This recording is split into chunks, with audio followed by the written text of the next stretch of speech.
बिस्मिल्लाहिर्रहमानिर्रहीम, अस्सलाम वालेकुम। आज बात हो रही है दो जुमलों की, सिर्फ दो जुमलों की। एक है वी विल रेजिस्ट, हम मज़ाहमत करेंगे।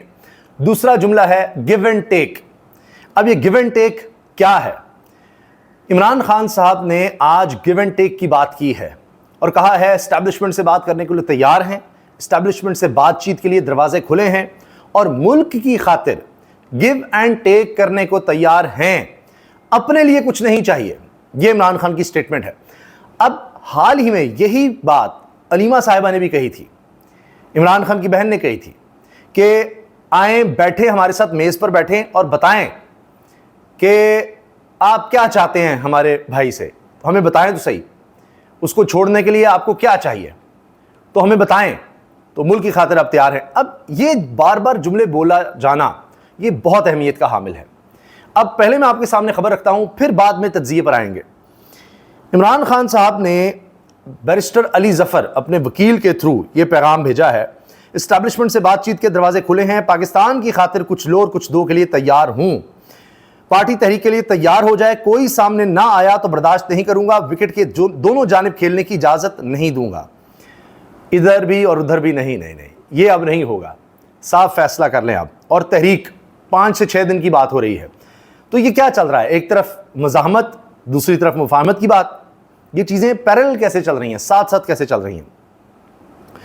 पाकिस्तान तहरीक इंसाफ के बानी और साबिक़ वज़ीर-ए-आज़म इमरान खान ने कहा है कि एस्टैब्लिशमेंट से बातचीत के दरवाजे खुले हैं, पाकिस्तान की खातिर कुछ लो और कुछ दो के लिए तैयार हूं। पाकिस्तान तहरीक इंसाफ के सेनेटर अली जफर ने बानी पीटीआई इमरान खान से मुलाकात के बाद मीडिया से गुफ्तगू करते हुए कहा कि बानी पीटीआई ने वाज़ेह किया है कि अपने लिए कोई गिव एंड टेक नहीं है, अपने लिए नहीं, अपने लिए कुछ नहीं मांग रहे, नहीं चाहिए। बानी ने कहा मेरे दरवाजे एस्टैब्लिशमेंट से बातचीत के लिए खुले हैं। इमरान खान ने कहा कि पाकिस्तान के लिए बातचीत करने को तैयार हूं, पाकिस्तान में इत्तेहाद की खातिर किसी भी वक्त मुज़ाकरात के लिए तैयार हूं, मैं सिर्फ इंसाफ चाहता हूं, मेरे केसेस जल्द से जल्द सुने जाएं। साबिक़ वज़ीर-ए-आज़म ने कहा एहतिजाजी तहरीक का ऐलान हो चुका है, 5-6 दिन में लाहे-अमल देंगे, 5-6 दिन में यह होगा। और अलीमा खान के गिव एंड टेक बयान पर पीटीआई बानी ने कहा कि पाकिस्तान की खातिर गिव एंड टेक के लिए तैयार हैं। इमरान खान ने कहा कि अपने लिए रियायत नहीं मांग रहा, मांगनी होती तो बहुत पहले मांग चुका होता, पार्टी लीडरशिप मूवमेंट के लिए तैयार हो जाएं, अब मैं बर्दाश्त नहीं करूंगा, अगर कोई सामने ना आया विकेट के दोनों जानिब खेलने की इजाजत किसी को नहीं दूंगा। अब ये देखिए ना, यही खबर इस वक्त बड़ी बनी हुई है, दरवाजे खुले हैं एस्टैब्लिशमेंट के लिए। फिर और पहले दिन से कहने के बाद उनसे करनी है जिनके पास इख्तियार है, ये तो कठपुतलियां हैं, ये तो कुछ भी नहीं है जो सामने लाए गए हैं। एक और बात, रावलपिंडी से खबर यह आई कि इमरान खान ने पंजाब में बनाई जाने वाली 4 रुकनी सियासी कमेटी पर तहफ़्फ़ुज़ात का इज़हार कर दिया कि उससे आपने जो पंजाब में क्रिमिनल थी आलिया हमजा, उनको क्यों निकाला है। और फिर क्या हुआ कि कहा कि इनको सरबराह लगाया जाए, पंजाब का सरबराह आलिया हमजा को लगाया जाए। तो बानी पीटीआई को पार्टी रहनुमाओं ने आलिया हमजा के ऊपर बनाई जाने वाली कमेटी से आगाह किया, जिस पर उन्होंने पंजाब में बनाई जाने वाली कमेटी पर शदीद तहफ़्फ़ुज़ात का इज़हार किया। सेनेटर अली जफर को हिदायत की कि आलिया हमजा को कमेटी का सरबराह मुकर्रर किया जाए। और फिर कहा कि बानी ने सेनेटर अली जफर की ड्यूटी लगाई, शमीम नकवी को फैसले से आगाह किया जाए। जेल में साथियों से गैर रस्मी गुफ्तगू में सेनेटर अली जफर, वकील आलिया हमजा, अली इमरान और वकील फैसल चौधरी ने तस्दीक की। तो ये जनाब पूरी बात है। अब सबसे पहले मैं इसी पर तज्जिया कर देता हूं, उसके बाद फिर हम आएंगे जो अगली खबर है कि वी विल रेजिस्ट। ये आज सुप्रीम कोर्ट में हो क्या गया है और क्यों कहा जा रहा है, किस तरह के हीरे जजेस लगाए गए हैं, किस तरह के लोग लाए गए हैं। और जो बात थी कि अभी फैसला हो जाए, मखसूस नशिस्तें हज से पहले पहले मिल जाएं, वो भी खटाई में पड़ता नजर आ रहा है, नून लीग के लिए भी धचका है, इस पर हम आते हैं। लेकिन ये जो गिव एंड टेक की बात है, पहले अलीमा साहिबा का करना, फिर इमरान खान का ये कहना, ये ऐसी तो नहीं हो रहा, इसमें कोई ना कोई तो बात है, उसी पर हम बात करेंगे जी। तो बात कर रहे थे गिव एंड टेक की, तो आप देखें कि ये बातें तसलसल से होना, पहले अलीमा साहिबा कहना फिर इमरान खान का, ये ऐसे तो नहीं होगा कि बार बार एक बात को दोहराया जा रहा है। मेरा तज्जिया ये है कि कुछ बातें पहले हो चुकी होंगी, उसके बाद इमरान खान ये स्टेटमेंट्स दे रहे हैं। पहले तो वो यही कहते थे एस्टैब्लिशमेंट से बात के लिए तैयार हैं, ये तो पहले दिन से कह रहे हैं, मगर अब ये जो गिव एंड टेक की बात हो रही है, कोई रास्ता निकालने की बात हो रही है, तो अब देखना यह है कि दूसरी तरफ से जवाब क्या आता है। मेरा तज्जिया यह है कि कुछ बातें पहले हो चुकी होंगी और उसके मुताबिक फिर ये स्टेटमेंट्स आ रही हैं। कॉन्फिडेंस बिल्डिंग मेयर्स की जिस तरह से बात हुई थी, तो सोशल मीडिया पर अगर आप देखें कि जी उसको आप कंट्रोल करें, तो काफ़ी हद तक कुछ चीज़ें वहाँ पर नजर आ रही हैं, ख़ास तौर पर पाक भारत जंग के बाद। फिर तहरीक इंसाफ के अब तकरीबन सभी कारकुन जो 26 नवंबर में गिरफ्तार थे वो रिहा हो चुके हैं। इसके अलावा इमरान खान के केसेस अब कुछ ना कुछ लगने शुरू हो गए जो बिल्कुल ही नहीं लग रहे थे। GHQ हमला केस, दीगर केसेस लग ही नहीं रहे थे। तो शायद चीज़ें आहिस्ता आहिस्ता उस तरफ मूव हो रही हैं। ये मैं अगेन कोई ख़बर नहीं है, मैं आपको तज्जिया दे रहा हूँ। अच्छा, अब क्यों ये इसकी ज़रूरत है? क्योंकि कहा जा रहा है जंग भी भारत से जीत ली है, मुल्क भी चल रहा है, ठीक है, इमरान खान की ज़रूरत ही नहीं है, वो अंदर रहे, उसको क्यों कोई रिहाई की ज़रूरत है, कोई ऑफ़र भी नहीं करनी चाहिए उसको। और वो क्या दे सकता है, जेल में बैठा शख्स है, उसकी एक पॉलिटिकल पार्टी है, बस हमने जबर तशद्दुद से सब कुछ कंट्रोल कर लिया हुआ है, ठीक है, इस तरह से काम चल रहा है। बहुत से साफ़ी ये बात कर रहे हैं कि जी बड़े लोग जो हैं, ताकतवर लोग, वो ये कह रहे हैं कि ही इज़ डन, वो ख़त्म है कहानी, उसकी कोई ज़रूरत नहीं है, वो मैटर नहीं करता। लेकिन अगर वो मैटर नहीं करता तो सुबह से लेकर रात तक सारी खबरों में वो क्यों होता है?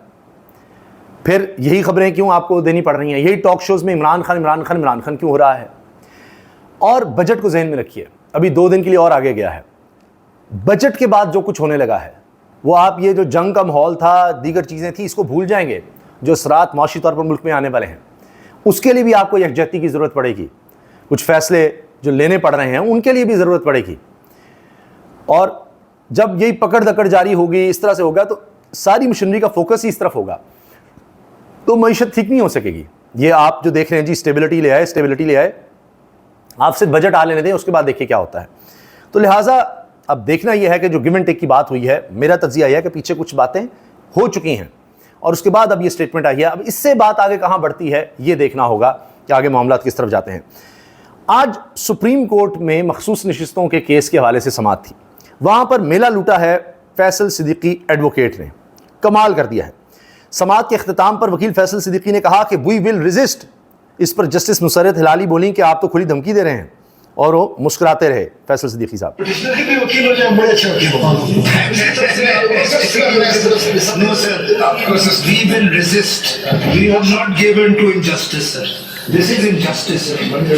We will resist. We will not give in to injustice. हम हथियार नहीं डालेंगे, हम नाइंसाफ़ी के आगे हार नहीं मानेंगे, हम मज़ाहमत करेंगे, और ये नाइंसाफ़ी हो रही है।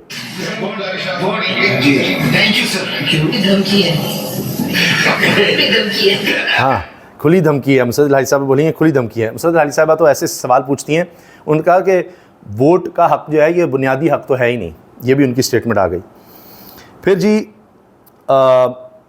इस पर जस्टिस अमीनुद्दीन जो सरबराही कर रहे हैं इस बेंच की, आईनी बेंच की, कहा मैं एक समाअत और दूंगा, नहीं मुझे 2 मौके चाहिए। फैसल सिद्दीकी बोले हमारे साथ नाइंसाफ़ी हो रही है, we will resist.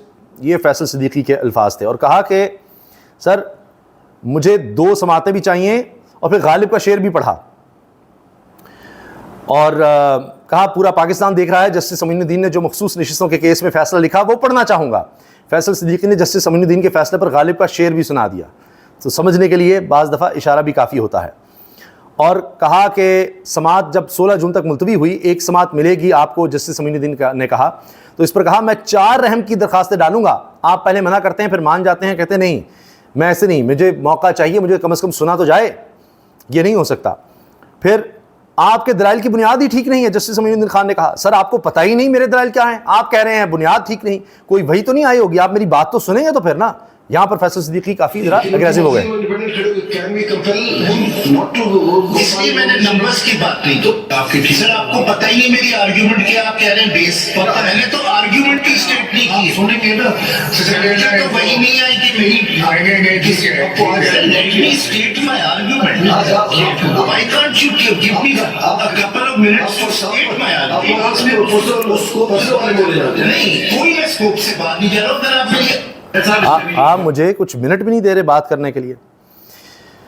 Election commission के गलत फैसलों की वजह से अफरा तफरी का आलम था। तमाम 13 जजों ने कहा था इलेक्शन कमीशन के फैसलों की वजह से इबाहम पैदा हुआ था। इलेक्शन कमीशन ने फैसले की वजह से लग रहा था कि तहरीक इंसाफ कोई जमात ही नहीं है, सारे माहौल का जिम्मेदार इलेक्शन कमीशन था। सेनेटर सलमा राजा अब वजाहतें दी जा रही हैं इस फैसले की, इतना ये गलत फैसला था, इसने सारी बुनियादें हिला दी हैं हमारे इलेक्टोरल प्रोसेस की। और जुमला याद आ रहा है मुझे मतीउल्लाह जान साहब का, और दीगर रिपोर्टर्स भी बात करते हुए कह रहे थे कि जज साहिबान ने हज पर जाना है और इससे पहले ही वो फैसला देना चाहते हैं। और यहाँ तक कहा कि कुछ लोगों को डर है कि हज पर जाकर जहन ही ना बदल जाएं कुछ जज साहिबान के, कि फिर फैसला ही ना दें जो हम चाहते हैं। इससे पहले इनसे फ़ैसला ले लो, हज पर कोई पता नहीं क्या हो जाए, तो अल्लाह के घर जा रहे हैं, इबादत करने जा रहे हैं, तो पता नहीं उनका जहन ही ना बदल जाएं, वो फिर जो हम फैसला हम चाह रहे हैं आकर वो फ़ैसला ही ना दें, वो कहें अच्छा अब तो अल्लाह के घर से आके आ गए हैं, अब ज़रा कुछ सोच लें। तो ये बातें भी हुई हैं। इजाज़त दीजिए, अल्लाह हाफ़िज़।